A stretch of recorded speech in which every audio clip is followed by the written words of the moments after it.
I hope आप सब अच्छे होंगे और मैं आकाश आप सभी का स्वागत करता हूं आपके अपने YouTube channel AKS star classes में। तो बच्चों आज हम इस क्लास में पढ़ने वाले हैं गॉस के नियम का अनुप्रयोग पार्ट। जो तीसरा अनुप्रयोग था बच्चों उससे रिलेटेड कुछ ज़्यादा पॉइंट्स थे, तो हमने 3 पॉइंट्स कर लिया था तीसरे अनुप्रयोग में, और एक पॉइंट्स हमारा उसमें बाकी था। क्या था बच्चों? एक समान रूप से आवेशित ठोस अचालक गोले के कारण वैद्युत क्षेत्र की तीव्रता। हमने बच्चों 3 पॉइंट पढ़ लिया था। ठोस चालक के कारण वैद्युत क्षेत्र की तीव्रता, खोखले चालक के कारण वैद्युत क्षेत्र की तीव्रता, खोखले अचालक गोले के कारण वैद्युत क्षेत्र की तीव्रता। अगर इस तरह से हमारा गोला होगा तो उसके कारण वैद्युत क्षेत्र की तीव्रता हमने पिछले वीडियो में कंप्लीट किया है। और यहाँ पे बच्चों जो गोला है हमारा वह अचालक और कैसा बच्चों? ठोस है। हमें इस गोले के कारण क्या देखा है बच्चों? वैद्युत क्षेत्र की तीव्रता।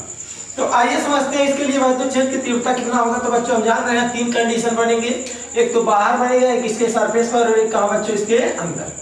मान लीजिए हमें बाहर के लिए कोई पॉइंट पे हमें वैद्युत क्षेत्र की तीव्रता ज्ञात करनी हो, तो किनका अनुप्रयोग पढ़ रहे हैं बच्चों? गॉस के नियम का अनुप्रयोग पढ़ रहे हैं। अब गॉस का नियम का अनुप्रयोग क्या कहता है बच्चों? उनके लिए एक 3D सरफेस चाहिए। तो हमें जिस पॉइंट पे, मान लीजिए इस पॉइंट पे हमें ज्ञात करना है वैद्युत क्षेत्र की तीव्रता, तो इस पॉइंट से होता हुआ हमें क्या कर लेंगे बच्चों? गॉसियन पृष्ठ की कल्पना कर लेंगे। यानी गॉसियन पृष्ठ ऐसा खींचेंगे जो इस दी हुई आकृति के सममित हो। ऐसा बच्चों सममित। तो हमने क्या किया? एक गोले का बच्चों क्या कर लिया? कल्पना कर लिया। एक गोले का क्या कर लिया बच्चों? कल्पना कर लिया। और हमें इस पॉइंट पे ज्ञात करना है वैद्युत क्षेत्र की तीव्रता। तो मान ले रहे हैं एक छोटा सा अवयव, इस पॉइंट पे हम काट ले रहे हैं जहां हमें वैद्युत क्षेत्र की तीव्रता ज्ञात करनी है। तो इस अवयव का एरिया का दिशा किधर होगा बच्चों? बाहर की तरफ होगा। एरिया का दिशा कहां होगा बच्चों? बाहर की तरफ होगा। इलेक्ट्रिक लांस भी कहां होंगी बच्चों? बाहर की तरफ होंगी, क्योंकि इलेक्ट्रिक लांस भी प्लस है तो बाहर की तरफ ही होंगी। तो थीटा बराबर कितना होगा बच्चों? यहाँ पे 0 अंश होगा। थीटा बराबर कितना होगा बच्चों? 0 अंश होगा। मान ले रहे हैं इस पॉइंट का जो रेडियस है बच्चों यहाँ से यहाँ तक स्मॉल r है। तो बच्चों हम जान रहे हैं इस पॉइंट से, यानी बिंदु P से, बिंदु P से निर्गत वैद्युत फ्लक्स कितना होगा बच्चों? फाई ई बराबर integration of vector E dot dA। फिर कह सकते हैं बच्चों फाई ई बराबर E dA cos थीटा। या बच्चों आप कह सकते हैं फाई ई बराबर E dA cos कितना बच्चों? थीटा कितना है? 0 अंश। या कह सकते हैं E dA, क्योंकि इसका मान कितना होता है बच्चों? 1 होता है। बच्चों ये तो बाहर हो जाएंगे, यानी हो जाएगा E इंटीग्रेशन ऑफ dA। और जब dA का आप इंटीग्रेट करेंगे तो कितना मिलेगा बच्चों? E। आई होप इतना पॉइंट क्लियर होगा। और गॉस का इसको मान लीजिए बच्चों इक्वेशन फर्स्ट। और हम जान रहे हैं गॉस का है नियम से क्या जान रहे हैं बच्चों? फाई ई बराबर Q अपान एप्सिलॉन नॉट। इसको कहते हैं समीकरण 2। अगर कहते हैं बच्चों समीकरण 1 व 2 से, समीकरण 1 व 2 से, तो हमें क्या मिलेगा बच्चों? Q upon epsilon not is equal to E A होगा बच्चों। अब अगर हमें E ज्ञात करना है, Q upon epsilon not E A क्या है बच्चों? एरिया इसका गोले का। कौन सा गोले का बच्चों? तो इस गोले का, क्योंकि हमने इस गोले के बारे में बात किया है। क्योंकि यह जो एरिया लिया कहाँ लिया है? यहाँ पे लिया है। डीए यहाँ पर है तो एरिया भी इसी बाहर वाले गोले का होगा। तो गोले का क्षेत्रफल सबको पता है बच्चों 4 पाई r स्क्वायर, क्योंकि इसका रेडियस क्या माने? r माने है, तो 4 पाई r स्क्वायर। क्लियर होगा? यहाँ से बच्चों अगर हम E निकालना चाहें तो E बराबर कितना हो जाएगा? 4 पाई बटे में आ जाएंगे। तो ध्यान से इस पॉइंट को समझेंगे। 1 अपान 4 pi epsilon naught into Q अपान r स्क्वायर। यह क्या हो जाएगा बच्चों? इस बिंदु P पर वैद्युत क्षेत्र की तीव्रता किसके कारण बच्चों? किसी ठोस चालक गोले के कारण। बच्चों यही सेम पॉइंट से हमने पिछले डिराइवेशन में, यानी पिछले अनुप्रयोग में ही पढ़ा, उसको बहुत क्लियर करेंगे कि सेम इसी का है, बस यहाँ थोड़ा सा चेंजिंग होगा बच्चों। जब यह गोला हमारा कैसा होगा? अचालक। कैसा होगा बच्चों? अचालक। जब गोला अचालक होगा बच्चों, तो जब हम उस गोले को आवेश देंगे तो आवेश जहां रहेगा वहां स्थित हो जाएगा, यानी आवेश इधर उधर जाएगा नहीं। तो इस कंडीशन में बच्चों आवेश इसके पूरे आयतन में, पूरे आयतन में वितरित हो जाएगा बच्चों। और जब आवेश पूरे आयतन में वितरित होगा तो हम यहाँ पे देखेंगे बच्चों आयतन आवेश घनत्व। क्या देखेंगे बच्चों? आयतन आवेश घनत्व देखेंगे। और वह कितना होता है बच्चों? तो उसको कहते हैं रो से प्रदर्शित करते हैं और होता है बच्चों Q/V। ध्यान से समझेंगे इस पॉइंट को। जब कोई आवेश किसी पूरे आयतन में वितरित होता है तो हम बात करते हैं आयतन आवेश घनत्व का। जब बच्चों सरफेस पे था तो पृष्ठीय आवेश घनत्व कहे थे, जब एक लाइन में था तो रेखीय आवेश घनत्व कहे थे। लेकिन यहाँ पूरे आयतन में जब आवेश होगा बच्चों तो हम यहाँ कहेंगे क्या? आयतन आवेश घनत्व। क्या कहेंगे बच्चों? आयतन आवेश घनत्व। तो होगा डेफिनेशन क्या बच्चों? ध्यान से सुन लेंगे, लिख भी लेंगे। एकांक आयतन में उपस्थित आवेश की मात्रा को, एकांक आयतन में उपस्थित आवेश की मात्रा को क्या कहते हैं बच्चों? आयतन आवेश घनत्व कहते हैं। किससे दर्शाते हैं? रो से। रो बराबर Q/V। अगर बच्चों यहां से हम Q ज्ञात करना चाहें तो Q बराबर हम कह सकते हैं रो इंटू V। कह सकते हैं बच्चों। अगर यहां से हम आपको कहना चाहें क्या Q का मान कितना होगा तो बच्चों आप कह सकते हैं Q = रो इंटू आयतन क्या होता है बच्चों गोले का? तो 4/3 πr3। लेकिन आवेश किस गोले पर स्थित है बच्चों? इस छोटे वाले गोले पर। तो इसकी त्रिज्या कितनी है बच्चों? इसकी त्रिज्या है कैपिटल R। तो 4/3 πr3 हो जाएगा बच्चों। जब आवेश का मान यहाँ रखेंगे तो हमें मिलेगा बच्चों E बराबर 1/4πε0 इंटू Q की जगह क्या होगा बच्चों? रो इंटू 4/3 πr3 और इन सभी के बट्टे बच्चों क्या हमारा r²। आई होप इतना पॉइंट क्लियर होगा। पाई से पाई बच्चों कैंसिल, 4 से 4 कैंसिल, तो हमें मिलेगा क्या बच्चों? E बराबर, ध्यान से देखेंगे, ρ/ε0 इंटू क्या बचा है बच्चों? यहाँ देख सकते हैं क्या? r³ 3 में आ जाएंगे यानी r³ 3r²। ध्यान से समझ लेंगे। 4 पाई से 4 पाई कैंसिल, क्या बचा है? ρ/ε0 r³ बचा है बच्चों, r³ 3 में आ जाएगा तो 3r²। तो बच्चों यह हमारा किसी ठोस गोले के कारण जो कि अचालक गोला है, किसी बाहर बिंदु पर वैद्युत क्षेत्र की तीव्रता का सूत्र है। यह बच्चों है किसके रूप में? आवेश के रूप में। और यह किसके रूप में है बच्चों? आयतन आवेश घनत्व के रूप में। आई होप यह दोनों पॉइंट क्लियर होगा। यह किस कंडीशन के लिए है बच्चों? तो यह हमारा गोले के बाहर, पहला पॉइंट क्या है बच्चों? गोले के बाहर स्थित बिंदु के लिए। बाहर स्थित बिंदु के लिए लिख लेंगे आप लोग, गोले के बाहर स्थित बिंदु के लिए।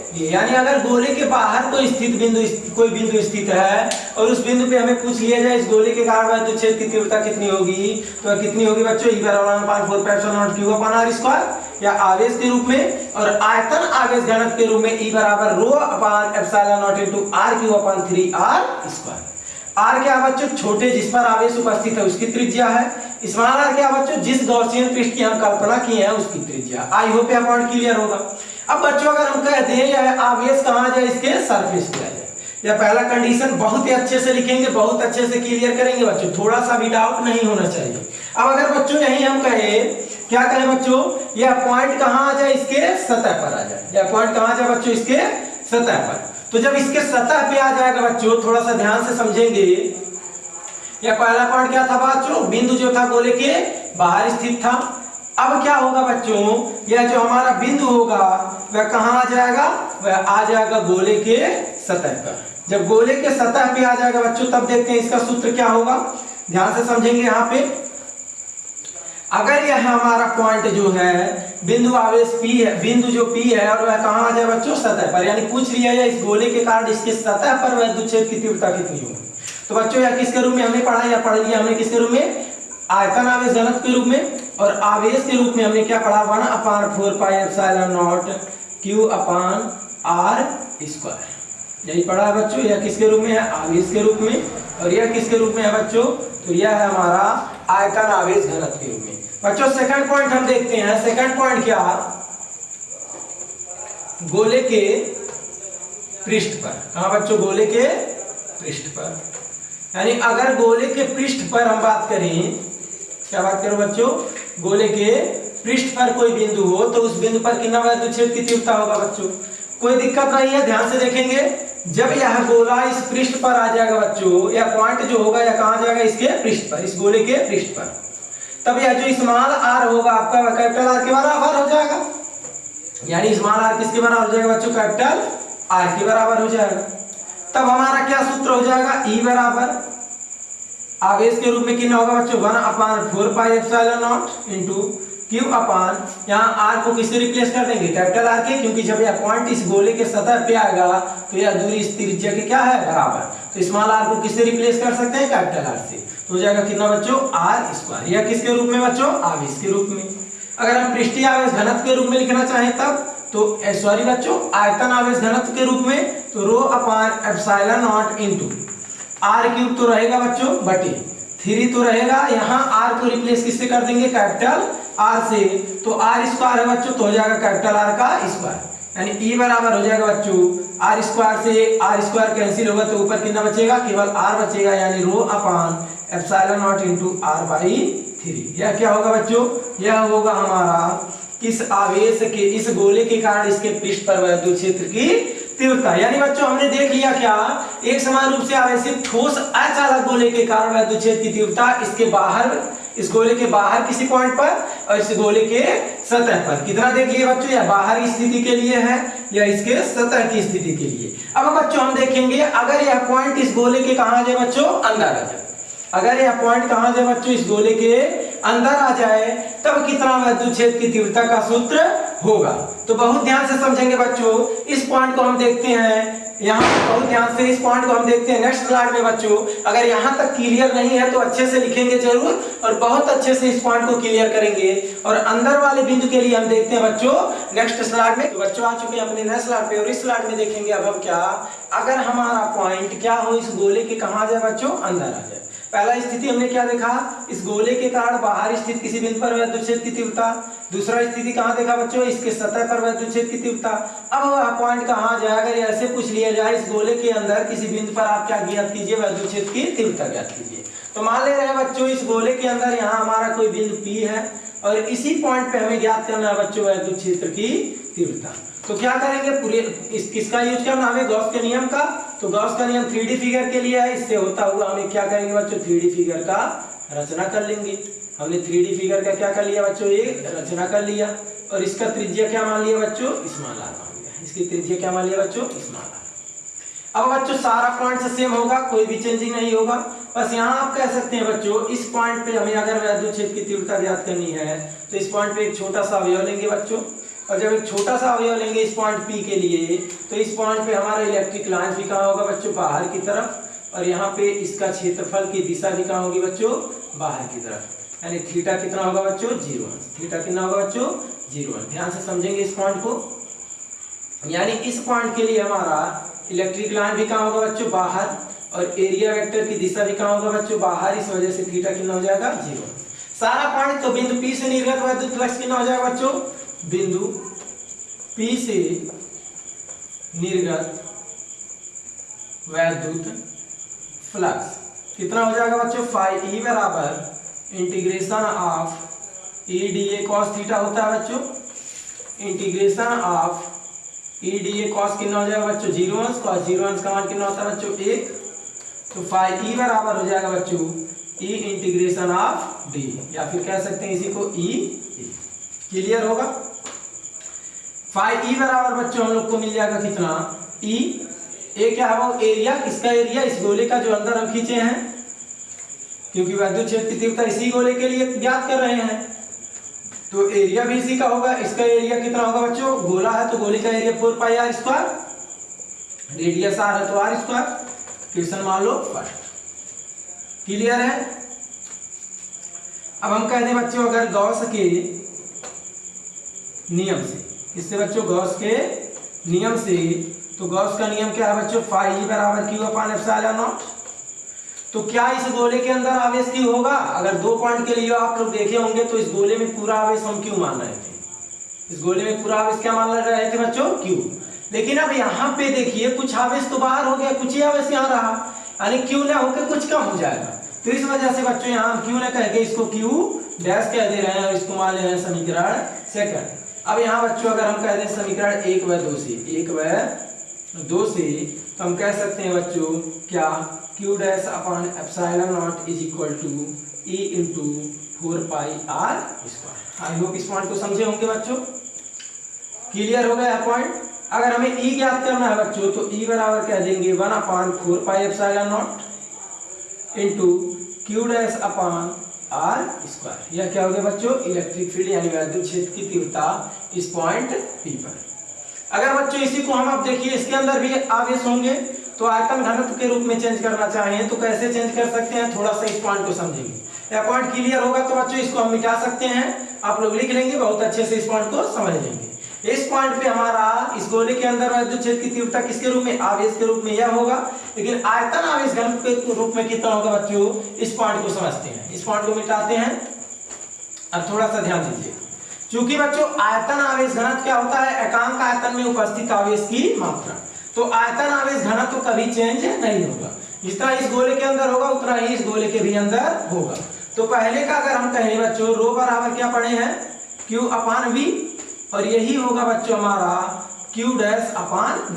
दोनों आपस में क्या होंगे, बराबर, क्योंकि आयतन आवेश घनत्व परिवर्तित नहीं होता। क्यों, एकांक आयतन में उपस्थित आवेश की मात्रा, एकांक आयतन में उपस्थित आवेश की मात्रा, जितने आयतन में यहाँ आवेश उपस्थित होंगे उतने ही आयतन में यहाँ भी आवेश उपस्थित होंगे। इस वजह से आवेश आयतन घनत्व बच्चों चेंज नहीं होगा। तो यहाँ से आप क्या कह सकते हैं बच्चों, ध्यान से समझेंगे, Q अपान 4/3 पाई r3। यह आवेश इस पूरे गोले के लिए है और इस पूरे गोले की त्रिज्या क्या है बच्चों, r। 4/3 पाई r3 होगा बच्चों, और यहाँ Q डैश अपान 4/3 पाई r3, और यह छोटे वाले गोले के लिए, छोटे वाले गोले की त्रिज्या क्या है बच्चों, r, तो r3। 4 से सॉरी बच्चों 4/3 से 4/3 कैंसिल हो जाएगा, तो बचेगा कितना, 4/3 पाई, यहाँ छूट गया है, ध्यान देंगे, तो पाई से एक बार फिर से लिख रहे हैं इस पॉइंट को, 4/3 पाई r3। 4/3 पाई से, ध्यान से समझेंगे बच्चों, 4/3 पाई से 4/3 पाई कैंसिल, तो यहाँ बचेगा क्या, Q/r3 is equal to Q dash upon r3। तो अगर हम Q डैश निकालें बच्चों तो Q डैश हो जाएगा कितना, Q अपान, ध्यान से समझेंगे बच्चों, QR3/r3। आई होप इस पॉइंट को समझे होंगे, QR3/r3।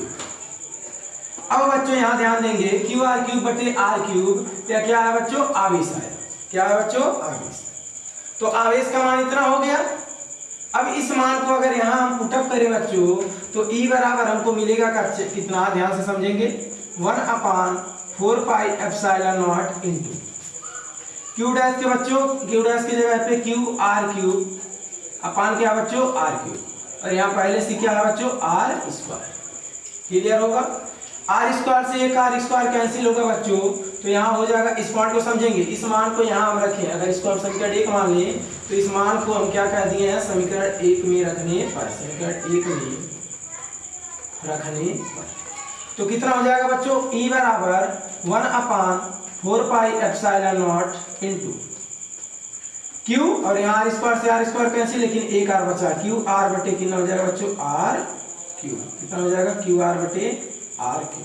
तो यह दूसरा सूत्र हो गया बच्चों आपके विद्युत क्षेत्र की तीव्रता का सूत्र, और यह आपका सूत्र हो गया पहला बच्चों, यह क्या इस छोटे गोले के आवेश के अंदर कितना हमारा आवेश है उसके रूप में है, और यह बड़े गोले के अंदर जो आवेश है उसके कारण, अब चूंकि हमें बड़े गोले के कारण इसके अंदर बिंदु पर देखना था विद्युत क्षेत्र की तीव्रता, तो बड़े गोले के कारण विद्युत क्षेत्र की तीव्रता कितना होगा, 1/4 pi epsilon not QR upon r3। यह किसके अंदर होगा बच्चों, गोले के अंदर। अगर यह पॉइंट क्लियर होगा बच्चों तो आई होप सारे पॉइंट्स आपके क्लियर हुए होंगे।